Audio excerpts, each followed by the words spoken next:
Tempo iranske vojne narekujeta dve tiktakajoči uri. Če razumete, kaj se je zgodilo s prvo in kaj z drugo uro, začne veliko zagonetnih vidikov vojne dobivati smisel. In potem lahko veliko bolje razpravljamo o tem, ali je bila ta celotna zadeva sploh dobra ideja.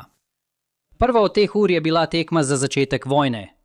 Lahko hitro pozabimo, vendar je nekoč obstajalo še eno leto, imenovano 2025. In novembra tega leta se je udarna skupina letalonosilke Gerald R. Ford odpravila v Karibe, da bi se pripravila na posebno operacijo proti Maduru.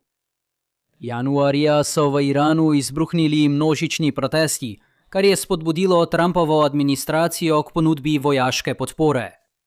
Ta zgodba je bila že 1000-krat povedana, zato ne želim o tem dolgoveziti. Pred dogodki v Venezueli je bil Ford v regiji Perzijskega zaliva.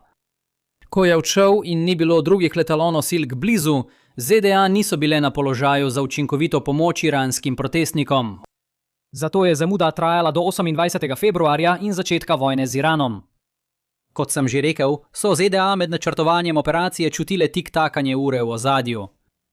Pri enem skopu spodbud je z vsakim dnem, ki je minil, postajala ameriška intervencija v Iranu manj učinkovita. Polovica tega je bila zato, ker bi bilo ob naravnem umirjenju protestov težko znova uskladiti ljudi za ponovne proteste po začetku vojne. Drugi razlog je bil, da bi iranska vlada v tem času morda pobila vse, ki bi ostali na ulicah, zaradi česar bi imele Združene države manjšo množico za sodelovanje, da ne omenjamo, da so bili ti ljudje, veste, ljudje. Svojega položaja za tipkovnico vam ne morem povedati, katero leto bi bilo optimalno za kompromis. Precej samozavestno lahko rečem, da začeti streljati takoj po zatrtju protestov ni bila najboljša izbira. Združene države niso imele dovolj ognjene moči, da bi takrat lahko pomembno vplivale na dogajanje. Iranske balistične rakete in droni niso zapustili regije, zato bi hitro dosegli ameriške baze in zavezniška sredstva. Združenim državam je primanjkovalo sistemov Patriot, THAAD in patruljnih letal za sestrelitev balističnih raket in dronov. Če menite, da gre ta vojna slabo za Združene države, bi bil enak spopad, ki bi se začel januarja, popolna katastrofa. Ni skrivnost, zakaj so regionalni partnerji ZDA lobirali pri Trumpu, naj počaka. Zato. Po drugi strani pa vam lahko povem tudi, da bi bilo čakanje več mesecev in na to začetek vojne prav tako slaba odločitev. Če bi se vojna začela septembra, protesti verjetno ne bi vplivali na konflikt. Do takrat bi prenehali usklajevati svoja prizadevanja in veliko sreče pri ponovnem zagonu tega, razen če ne bi bilo ogromnega napora strani ameriških sil na terenu. Morda si mislite, ali protestniki trenutno sploh vplivajo na konflikt? No, zadržite to splošno misel za trenutek, vendar upoštevajte, da je vlada še vedno zaskrbljena zaradi tega in še vedno mora nameniti trud za zatiranje morebitnega upora. Drugače povedano, če mislite, da gredo stvari trenutno slabo, bi šle še slabše, če tega ne bi bilo. Skratka, tukaj je obstajala neka neizogibna izbira, ki so jo morale Združene države sprejeti. Zanimivo je, da so januarja na družbenih omrežjih kritizirali Združene države, ker niso posredovale. V začetku marca pa jih kritizirajo, ker so posredovale. Delno je to posledica nepopolnega posredovanja, ki je bilo nujno za ohranitev upanja protestnikov. Dovolite mi, da vas popeljem skozi nekatere sprejete odločitve in njihove posledice. Ford sploh ne bi smel biti tam. Letos bi moral na redno vzdrževanje, a ker je bil ena od 2 letalonosilk, so ga poslali v regijo. Prepričan sem, da se posadka že veseli spanja v normalni posteli. Morda bi radi imeli zaupanje v delovanje stranišč.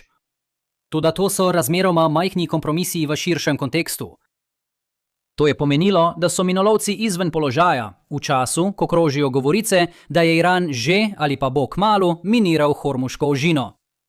To pomeni, da se sistemi THAAD v Južni Koreji, za katere Pentagon očitno meni, da so začasno bolje nameščeni v Perzijskem zalivu, šele zdaj pošiljajo tja. USS Tripoli svojo mornariško ekspedicijsko enoto šele zdaj pluje proti zahodu iz Filipinskega morja, njen namen pa ni znan. Visoko obogateni uran. Otok Karg za motanje iranskih naftnih operacij. Obala za preprečevanje miniranja z ladij. Ali morda priložnostni cilji, ki še niso očitni, a se bodo kmalu pojavili? Ninja, zadnje novice tukaj. Združene države so res napadle otok Kark in se osredotočile na kinetične ukrepe za uničenje iranske vojaške infrastrukture tam. 90% iranskih naftnih izdelkov potuje čez ta otok, ZDA pa so se trudile, da ne bi dotaknile to infrastrukturo. Ti napori niso ustavili rasti cen nafte, ki so zdaj blizu $100. Za sodko zaključujem ta dodatek k videu. Pogosta težava je odsotnost kopenskega sistema za obrambo pred šahedi, kot v Ukrajini. Ameriška strategija je usmerjena v napad na lokostrelca, ne na puščico, ob tem pa se pojavlja vprašanje, zakaj države sovražne Iranu pred letom niso investirale v tak sistem. Ker bi za pravilno izvedbo, ne za izvajanje nujnih omilitvenih ukrepov, kot jih trenutno izvaja Ukrajina, ampak za res pravilno izvedbo, potrebovali mesece. Razlaga je bolj zapletena, saj vključuje politiko sveta v vojni, zato jo bom prihranil za drugič. Ne glede na to je bil to še en del kompromisa, saj bi tako dolgo čakanje ponovno odstranilo protestnike s prizorišča. Zato je vojna takšna, kot je, ne pa idealizirana verzija konflikta. To sem želel predstaviti, saj bolje osvetli strankarsko razpravo o vojni. Nekateri menijo, da Trumpova administracija ni razumela vojaških posledic. To je nesmisel, ker nobena politična stran administracije ni nikoli zadolžena za razumevanje vojaške strategije. To je naloga Pentagona, ne ministra za obrambo. Zato na Hakseta ne moremo računati. Morda načelnik Združenega štaba in bivši pilot F-16, Dan Kane, sploh ni vedel, kako poteka zračna vojna. Morda poveljnik Centkoma, admiral Charles Cooper, človek, ki je osebno večkrat plul skozi hormuško ožino, nima pojma o tveganjih zaprtja hormuške ožine. Obe teoriji sta malo verjetni, saj prav ona dva načrtujeta.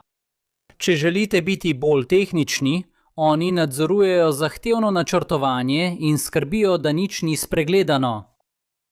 Druga skupina vztraja, da vojna poteka odlično in da ameriška javnost nima razloga za strah. Toda tudi to je težko verjeti zaradi zelo resničnih kompromisov, ki so jih morali sprejeti pri načrtovanju vojne.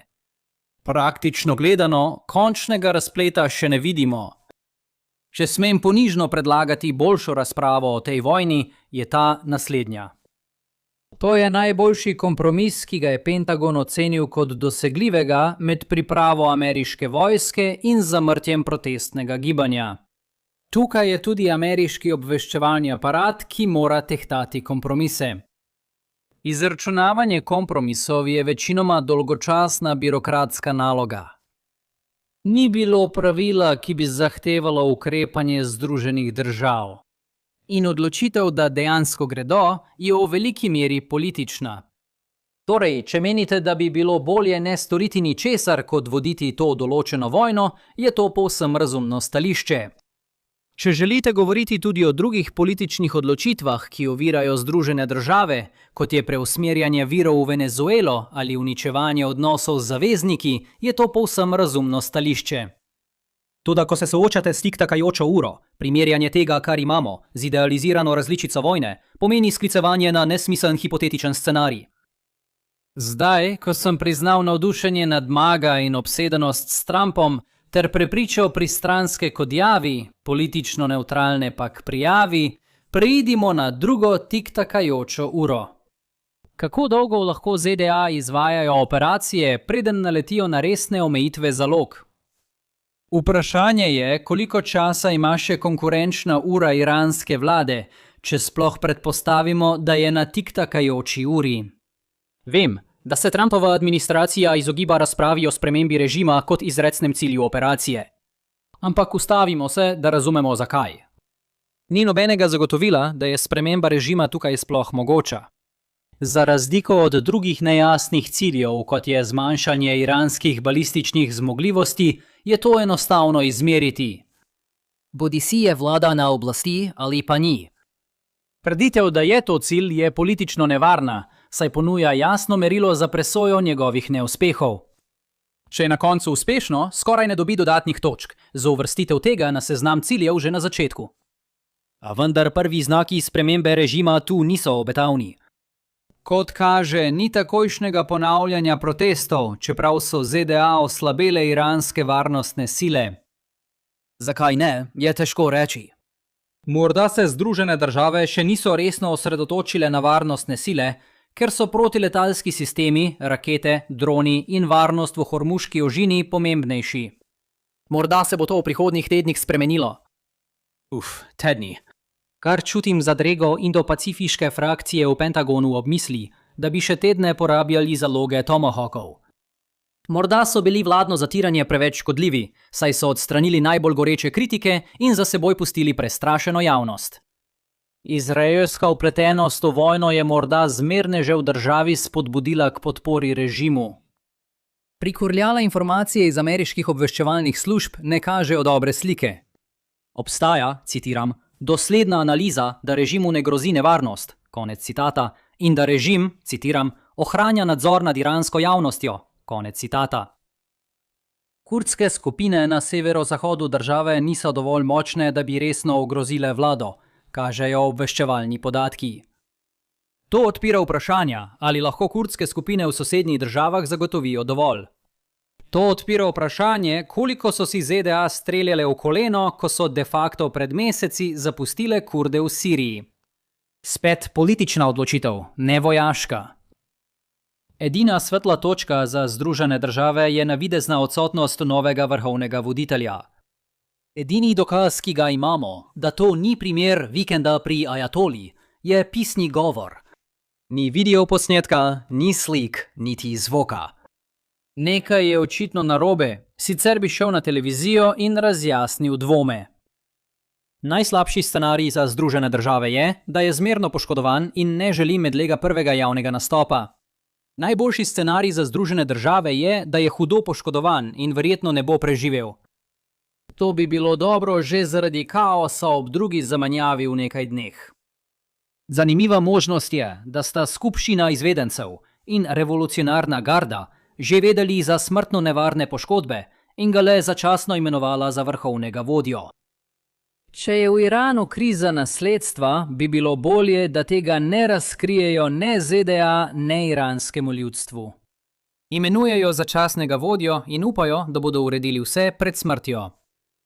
Razlog, zakaj bi to bile dobre novice za Združene države, je v tem, da ostaja odprta možnost, da se vlada še vedno lahko sesuje od znotraj. Vprašanje je, ali bo notranje politično prerivanje preraslo v resno destabilizacijo. Dokler ni znakov, da se to dogaja, ura še naprej tiktaka za ameriške zaloge. Ko smo že pri zalogah, imam veliko videoposnetkov o širšem konfliktu na Bližnjem vzhodu. Oglejte si ta seznam predvajanja, da si jih nekaj ogledate. Če vam je bil današnji video všeč, ga prosim všečkajte, delite in se naročite na kanal. In se vidimo naslednjič. Pazite nase.